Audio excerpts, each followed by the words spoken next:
Salve, oggi vi leggo una poesia da qui.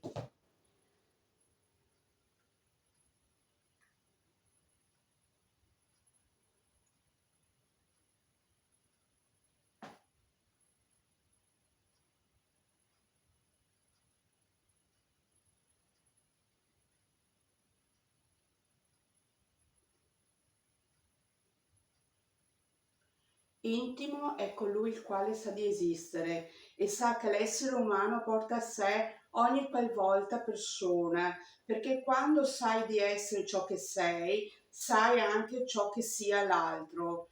Io credo che ogni personalità abbia la volontà di esistere per qualcun altro, altri che sia se non per se stessi. In un noi senza preamboli e senza disonestà, cogliere un apostrofo per un'assonante è ciò per cui si è in equilibrio con il mondo.